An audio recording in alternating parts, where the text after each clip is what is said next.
Hello boys, welcome back to another session of online biology video tutorials, and this session is meant for class 11th biology students, and this is for 20th July 2021. As we have been having the monthly tests, and soon after the completion of monthly tests we are back to the study material. And if you may recollect that before the monthly tests we were talking about angiosperms, that is chapter number 3, plant kingdom. In that we said the most characteristic feature of angiosperms is having a flower, so they are flowering plants, and we are seeing every day most beautiful flowers, and the responsibility for that is the angiosperms. Having a flower, which is the reproductive unit of a plant, because of presence of male reproductive organ as well as female reproductive organ.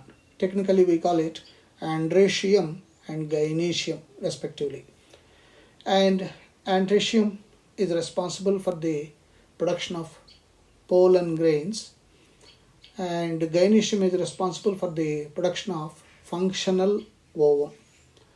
So as a result of that, the pollination comes into the picture. Pollination, as I said, is the method of transfer of pollen grains from anther to stigma. Either it is same flower or different flower. So based on that we call it self-pollination and cross-pollination. And once the pollination is done and the pollen grain falls on the stigma, pistil pollen compatibility is present, then pollen grain starts germinating. So before the pollen grain starts germinating and forms pollen tube inside the style, that means you can imagine a scenario where tube within the tube takes place.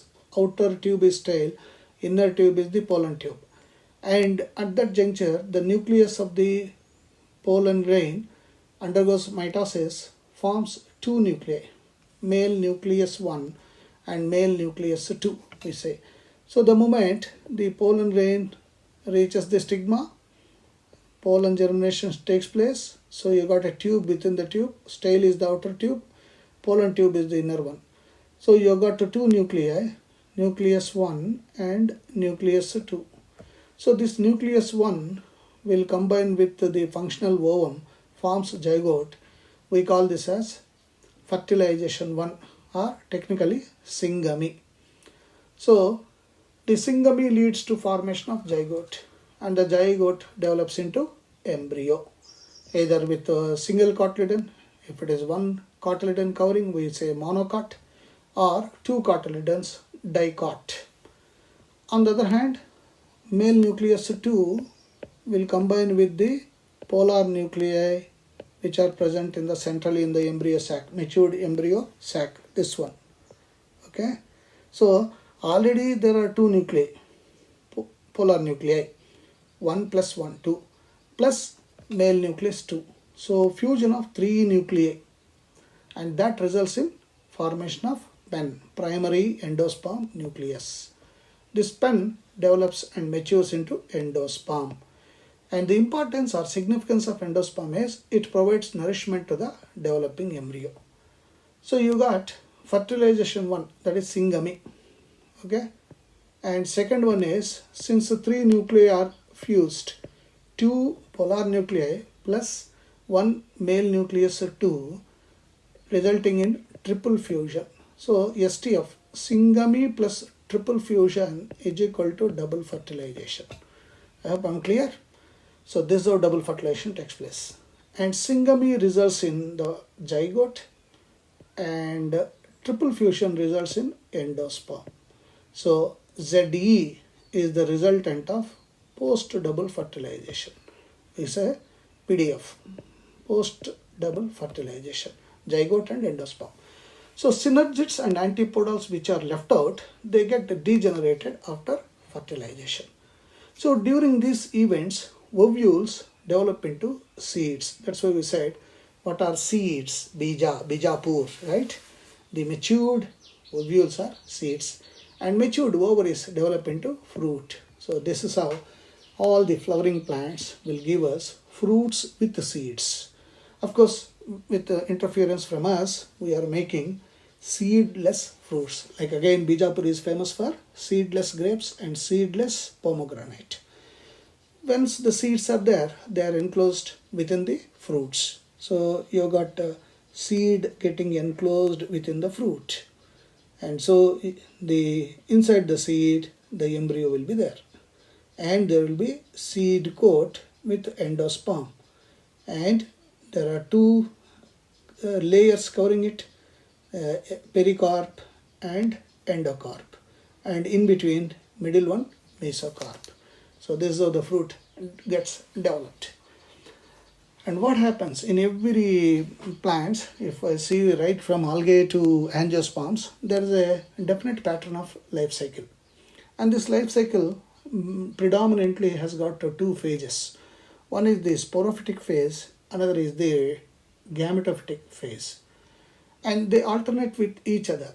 So some portion of the life it is the sporophyte, some portion of the life it is gametophyte. And when both are there, then only life cycle gets completed.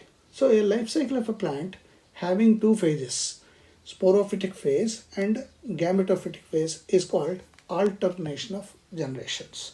Okay, and in some plants the sporophyte is dominant. How do you say that sporophyte is dominant?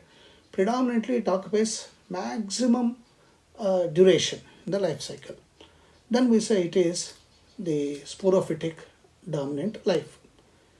And most of the time the sporophytes will be having one set of chromosome, that is n number, haploidicity. So we say haplontic life cycle.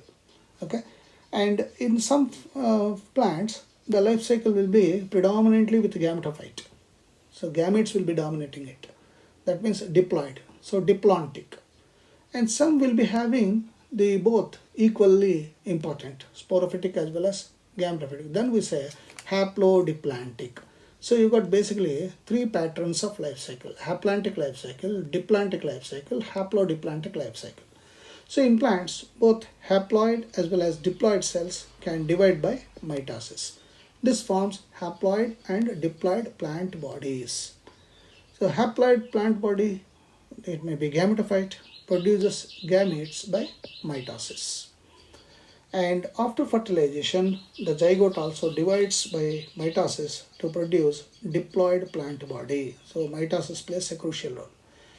Whereas the sporophyte, this provides haploid spores, n number, by meiosis. Spores divide by mitosis to form a haploid plant body.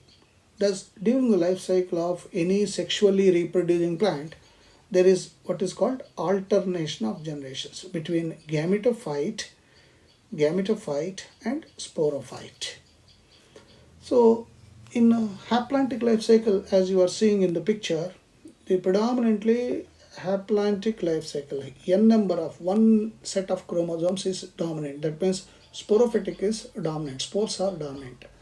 So in this, sporophytic generation is represented only by the zygote.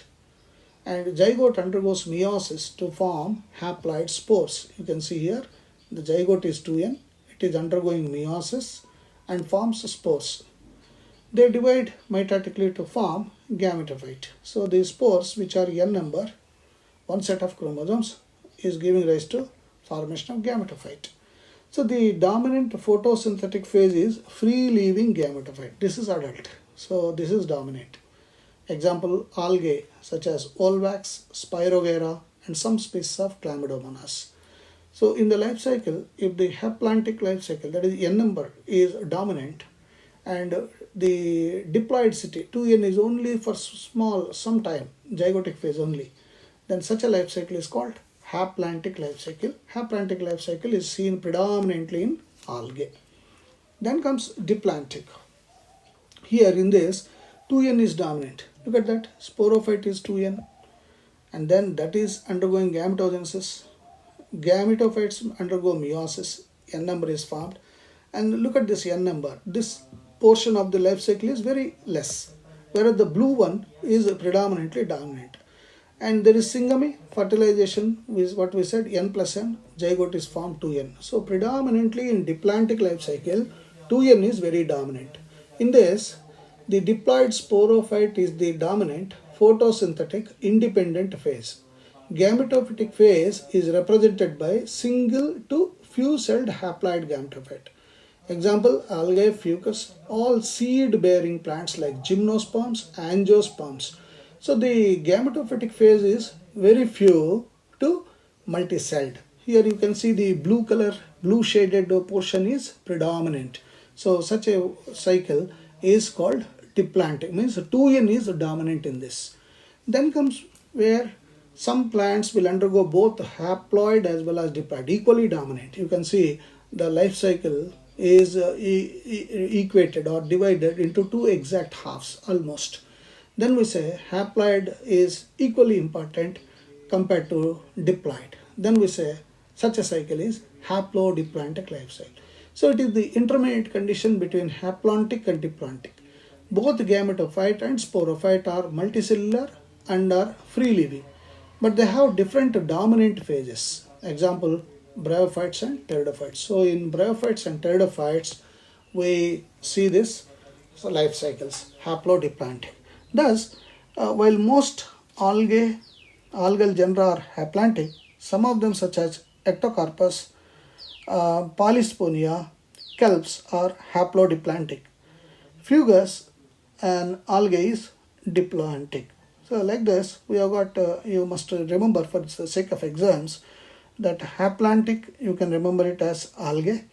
Diplantic one, you can remember it as gymnosperms and angiosperms. Remember, diplantic, flowering plants. Evolved ones are diplantic. Haplodiplantic, you can remember it as bryophytes and pteridophytes. So, this is how we conclude the chapter number